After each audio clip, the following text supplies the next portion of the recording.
Later in the morning, a youngish priest that he'd never seen before came by unexpectedly. He knocked and looked in through the open door. "You busy? Can I see you for a while?" In the eyes, the restless burden. In the voice, the tugging plea. For an instant Karras hated him. "Come in," he said gently. And inwardly raged at this portion of his being that so frequently rendered him helpless in the face of someone's plea, that he could not control, that lay coiled within him like a length of rope, always ready to fling itself out to rescue at the call of someone else's need. It gave him no peace. Not even in sleep. At the edge of his dreams, there was often a sound like the faint, distant cry of someone in distress, and for minutes after waking, he would feel the anxiety of some duty unfulfilled. The young priest fumbled, faltered, seemed shy. Karras led him patiently. Offered cigarettes. Instant coffee. Then forced a look of interest as the moody young visitor gradually unfolded a familiar problem, the terrible loneliness of priests. Of all the anxieties that Karras encountered among the community, this one had lately become the most prevalent. Cut off from their families as well as from women, many of the Jesuits were also fearful of expressing affection for fellow priests, of forming deep and loving friendships. Like I'd like to put my arm around another guy's shoulder, but right away I'm scared he's going to think I'm queer. I mean, you hear all these stories about so many latents attracted to the priesthood. So I just don't do it. I won't even go to somebody's room just to listen to records, or to talk, or to smoke. It's not that I'm afraid of him, I'm just worried about him getting worried about me." Karras felt the weight shifting slowly from the young priest and onto him. He let it come. He let him talk. He knew he would return to him again and again to find relief from aloneness, to make Karras his friend. And when he'd realized he had done so without fear and suspicion, perhaps he would go on to make friends among the others. Growing weary, Karras found himself drifting into private sorrow.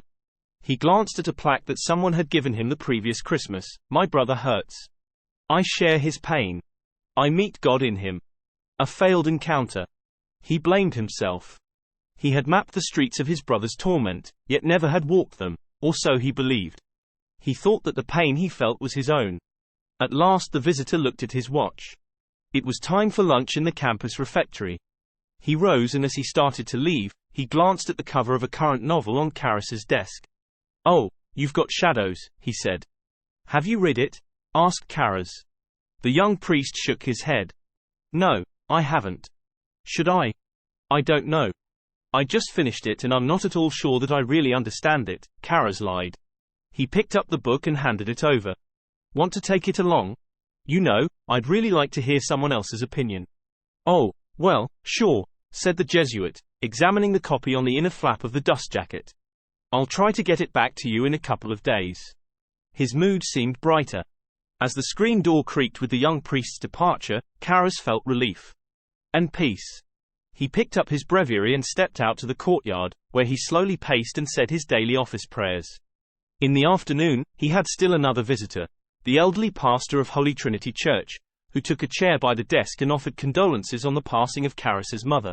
"Said a couple of masses for her, Damien, and one for you as well," he wheezed with a lilting Irish brogue. "That was thoughtful of you, Father. Thanks so much." "How old was she?" 70. "Ah, well, that's a good old age." Karras felt a faint flash of anger. "Oh, really?" He turned his gaze to an altar card that the pastor had carried in with him. One of 3 employed in the Mass, it was covered in plastic and inscribed with a portion of the prayers that was said by the priest. Karras wondered why the pastor had brought it in. The answer came soon. "Well, Damien, we've had another one of those things here today. In the church, you know. Another desecration. A statue of the Virgin Mary at the left side altar of the church had been painted over and made to look like a harlot," the pastor told him. Then he handed the altar card to Karras. "And then this was found in mid-morning right after you'd gone, you know, to New York." "Was it Saturday?" "Yes. Yes, it was." "Well, take a look at it, will you? I just had a talk with a sergeant of police, and, well, never mind that now. Have a look at this card for me, Damien, now would you?" As Karras examined the card, the pastor explained that someone had slipped in a typewritten sheet between the original card and its cover. The ersatz text, though containing some strikeovers and various typographical errors, was in fluent and intelligible Latin and described in vivid, erotic detail an imagined homosexual encounter involving Mary Magdalene and the Blessed Virgin Mary. "That's enough. Now, You don't have to read it all, said the pastor, snapping back the card as if fearing that it might be an occasion of sin. Now that's excellent Latin. I mean, it's got style, a church Latin style. Well, the sergeant says he talked to some fellow, a psychologist, and he says that the person's been doing all this. Well, he could be a priest, you know, a very sick priest. Could he be right? Karras thought for a while. Then nodded. Yes. Yes, it could. Acting out a rebellion, maybe, in a state of complete somnambulism. I don't know. But it could be. Sure. Maybe so. Can you think of any candidates, Damien? I don't get you. Well, now, sooner or later they come and see you, wouldn't you say? I mean, the sick ones, if there are any, from the campus. Do you know any like that, Damien? I mean with that sort of illness. No, I don't, Father. No. No, I didn't think you'd tell me. No, I wouldn't, but on top of that, Father, somnambulism is a way of resolving any number of possible conflict situations, and the usual form of resolution is symbolic. So I really wouldn't know. And if it is a somnambulist, he'd probably have total posterior amnesia about what he's done, so that even he wouldn't have a clue. What if you were to tell him? The pastor asked cagily. He lightly plucked at an earlobe, a habitual gesture, Karras had noticed, whenever he thought he was being wily. I know of no one who fits the description, said Karras. Yes, I see. Well, it's just as I'd expected. The pastor stood up and started shuffling toward the door. You know what you're like, you people. Like priests. As Karras gently chuckled, the pastor returned and dropped the altar card on his desk. I suppose you could study this thing, don't ya think? Go ahead, he said as he turned and started away again, his shoulders hunched over with age. Did they check it for fingerprints? Karras asked him. The elderly pastor stopped and looked back. Oh, I doubt it. After all, it's not a criminal we're after, now, is it? More likely it's only a demented parishioner. What do you think of that, Damien? Do you think that it could be someone in the parish? You know, I'm thinking now maybe that's so. No, it wasn't a priest at all, not at all. It was someone among the parishioners. He was pulling at his earlobe again. Don't you think? I wouldn't know, Father. No. No, I didn't think you'd tell me. Later that day, Karras was relieved of his duties as counselor and assigned to the Georgetown University Medical School as a lecturer in psychiatry. His orders were to rest. Chapter 2. Regan lay on her back on Dr. Klein's examining table with her arms and legs bowed outward. Taking her foot in both his hands, Klein flexed it toward her ankle, held it there in tension and then suddenly released it. The foot relaxed into normal position. He repeated the procedure several times but without any variance in the result. He seemed dissatisfied. When Regan abruptly sat up and spat in his face, he instructed a nurse to remain in the room and returned to his office to talk to Chris. It was April 26th. He'd been out of the city both Sunday and Monday and Chris hadn't reached him until this morning to relate the happening at the party and the subsequent shaking of the bed. It was actually moving? It was moving. For how long? I don't know. Maybe 10, maybe 15 seconds. I mean, that's all of it I saw. Then she sort of went stiff and wet the bed. Or maybe she'd wet it before. I don't know. But then all of a sudden she was dead asleep and never woke up till the next afternoon. Klein entered his office thoughtfully. Well, what is it? Chris asked. Her tone was anxious. When she'd first arrived, he'd reported his suspicion that the shaking of the bed had been caused by a seizure of clonic contractions, an alternating tensing and relaxing of the muscles. The chronic form of such a condition, he'd told her, was clonus, which often indicated a lesion in the brain. Well, the test was negative, he said, then described the procedure, explaining that in clonus the alternate flexing and releasing of the foot would have triggered a run of clonic contractions. But as he sat at his desk, Klein still seemed worried. Has she ever had a fall? He asked. Like on the head? Well, yes. No, not that I know of. Childhood diseases? Just the usual, measles and mumps and chickenpox. Sleepwalking history? Not until now. Now? She was walking in her sleep at the party. Well, yes, I thought I told you. She still doesn't know what she did that night. And there's other stuff, too, that she doesn't remember. Regan asleep. An overseas telephone call from Howard. How's Rags? Thanks a lot for the call on her birthday. I was stuck on a yacht. Now for Chris' sakes, lay off me. I called her the minute I was back in the hotel. Oh, yeah, sure. She didn't tell you? You talked to her? Yes. That's why I thought I'd better call you. What the hell's going on with her, Chris? What do you mean? She just called me a cocksucker and hung up the phone. Recounting the incident to Klein, Chris explained that when Regan had finally awakened, she had no memory whatever of either the telephone call or of what had happened on the night of the dinner. Then perhaps she wasn't lying about the moving of the furniture, Klein hypothesized. I don't get you. Well, she moved it herself, let's say, but perhaps while in a state of automatism. It's like a trance state. The subject doesn't know or remember what he's doing. But there's this great big heavy bureau in her room made out of teakwood. It must weigh half a ton. I mean, how could she have moved that? Extraordinary strength is pretty common in pathology. Oh, really? How come? Klein shrugged. Who knows? Now, besides what you've told me, he continued, have you noticed any other bizarre behavior? Well, she's gotten real sloppy.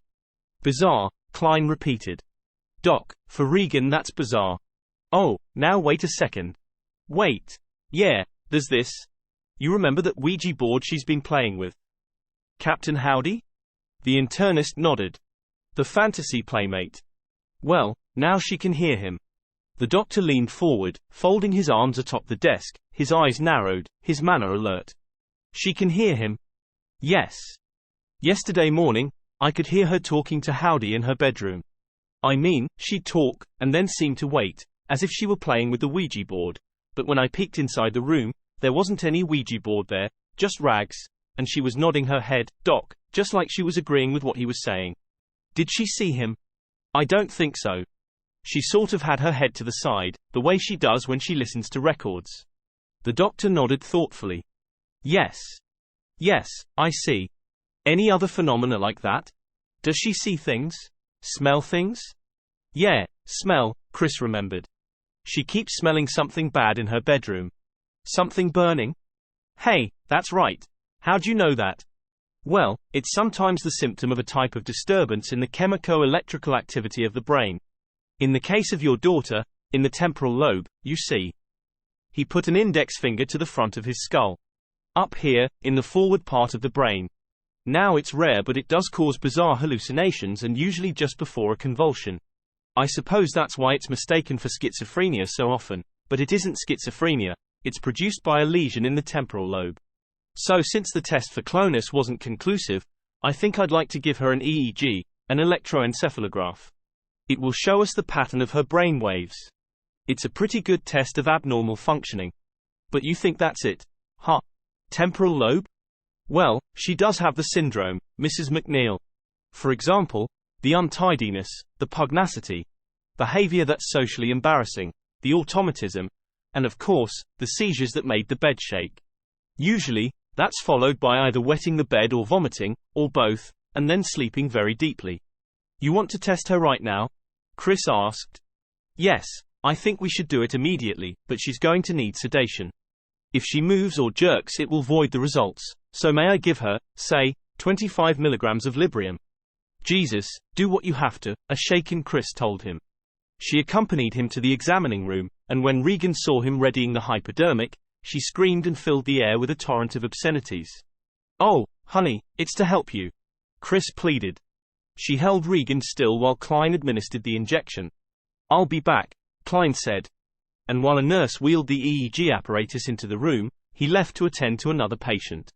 When he returned a short time later, the Librium still had not taken effect. Klein seemed surprised. That was quite a strong dose, he remarked to Chris. He injected another 25 milligrams, left, came back and, finding Regan now tractable and docile, he placed saline-tipped electrodes to her scalp. We put 4 on each side, he explained to Chris. That enables us to take a brainwave reading from the left and right side of the brain and then compare them. Why? Well, deviations could be significant. For example, I had a patient who used to hallucinate. He'd see things and hear things. Well, I found a discrepancy in comparing the left and right readings of his brain waves and discovered that actually the man was hallucinating on just one side of his head. That's wild. Chris marveled. Sure is. The left eye and ear functioned normally. Only the right side had visions and heard things. Well, all right, now, let's see, Klein said as he turned on the EEG machine and then pointed to the waves on the fluorescent screen. Now that's both sides together, he explained. What I'm looking for now are spiky waves, he patterned in the air with his index finger, especially waves of very high amplitude coming at 4 to 8 per second. If they're there, then it's temporal lobe. He studied the pattern of the brainwave carefully, but discovered no dysrhythmia, no spikes, no flattened domes. And when he switched to comparison readings, the results were negative as well. Klein frowned. He couldn't understand it. He repeated the procedure. And found no change.